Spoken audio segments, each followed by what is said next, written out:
I'm Melissa, 36. The Christmas sun streams through the windows of my San Francisco apartment, and the aroma of a roasting turkey fills the air. Friends are gathered around the table, and their laughter is genuine, a stark contrast to the strained atmosphere that used to pervade my parents' house. As I look around, I'm reminded of how far I've come from that fateful Christmas morning a year ago. It was in my parents' Seattle living room on Christmas. My younger sister, Lily, who is 28 at the time, was twirling a set of shiny Mercedes keys around her finger. The car in the driveway, a sleek black model with a huge red bow, was a clear sign of my parents' favoritism.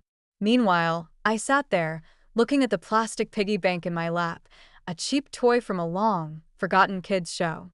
When I opened it, two $1 bills fluttered out. Dad said it was the start of my future home fund, but his tone was dismissive. Mom quickly explained that Lily needed a good car for her new photography clients. Lily then plopped down next to me, with her expensive perfume overwhelming my senses. She patted my knee and said my old Ford, which I'd paid off years ago and had served me through countless long drives, must be on its last legs. That was the moment when 36 years of similar experiences crystallized in my mind. Just that morning, I'd brought them carefully wrapped gifts. A high-end leather wallet for Dad that cost me a month's worth of savings, a pearl necklace Mom had eyed in a boutique, and a professional camera lens Lily had casually mentioned wanting. I'd also been looking forward to telling them about my promotion to senior structural engineer, a position I'd earned through years of hard work, often sacrificing nights and weekends. I'd hoped this Christmas would be different, that they'd finally see me as more than just the responsible older sister.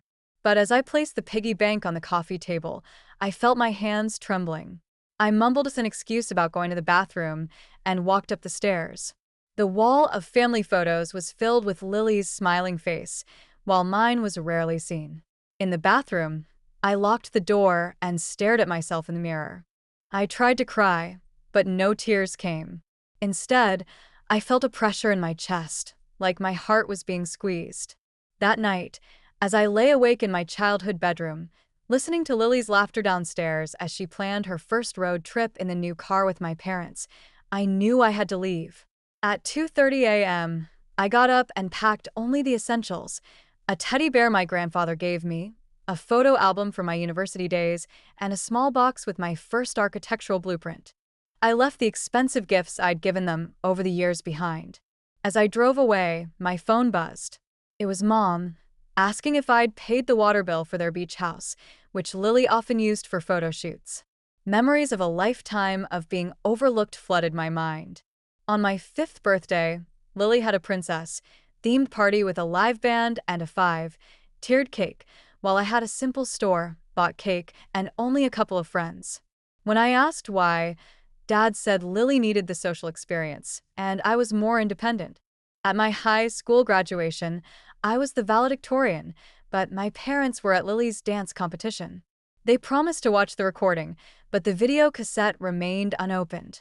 During my college years, I worked part-time at a campus coffee shop and a bookstore to make ends meet, taking a full course load to graduate early.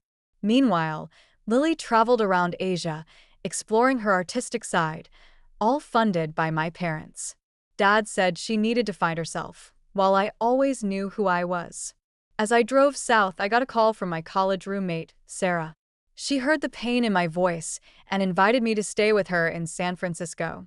She reminded me that family should be about love and respect, not just blood relations. I finally agreed, and when I crossed the California border, I turned off the notifications from my parents and Lily.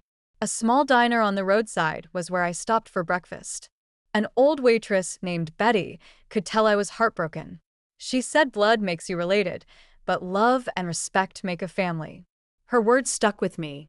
3 weeks later, in San Francisco, my parents' calls started to turn from confusion to manipulation. Dad threatened to report my Ford stolen if I didn't return it, and Mom said her doctor said her blood pressure was high because of me. But I was determined to stand on my own. I requested a transfer to the San Francisco office of my company, relying only on my work record and reputation. To my surprise, I got the approval quickly. Sarah helped me find an apartment near my new office, and she also made an appointment for me with a family therapist, Dr. Thompson.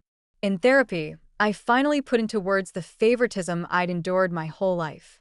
It felt like I was worth only those $2 in the piggy bank. A few months later, I got an invitation to my cousin Mia's wedding. I decided to go, but on my own terms. I booked a room at a nearby hotel. When I arrived at the rehearsal dinner, I was a changed woman. I was dressed in a tailored black suit and a silk blouse, exuding confidence. Lily approached me first. Her designer watch was gone, and her highlights had grown out. She said she'd had to trade in the Mercedes for a more practical car. I also learned that Dad had lost his job 6 months ago, and Mom was on anti-anxiety medication. They were selling the house to pay off debts. My father cornered me during the cocktail hour, insisting that family should stick together. But I stood my ground and reminded him of the $2 in the piggy bank, a symbol of his so-called support. In the ladies' room, Mom tried to make me feel guilty, but I told her I was no longer responsible for her feelings.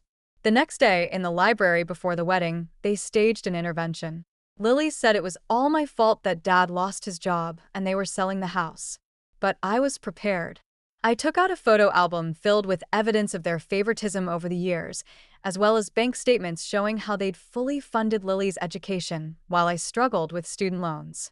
I told them I didn't want apologies, I wanted change. I'd consider reconciliation only if they agreed to family therapy and respected my boundaries. To my surprise, Mom agreed, saying they'd do whatever it took. Now, as I'm here in my own apartment, surrounded by friends and the fruits of my own labor, I look at the piggy bank on the shelf. It's filled with $2 bills, one for each week of my new found freedom. It's no longer a symbol of what I lacked, but a reminder of the courage I found to value myself.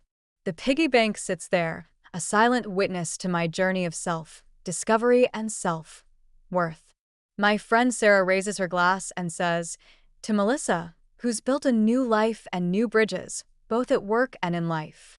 I blush at the toast, and as I take a sip of my drink, I know that I've finally found a family of my own choosing, one based on love, respect, and mutual support.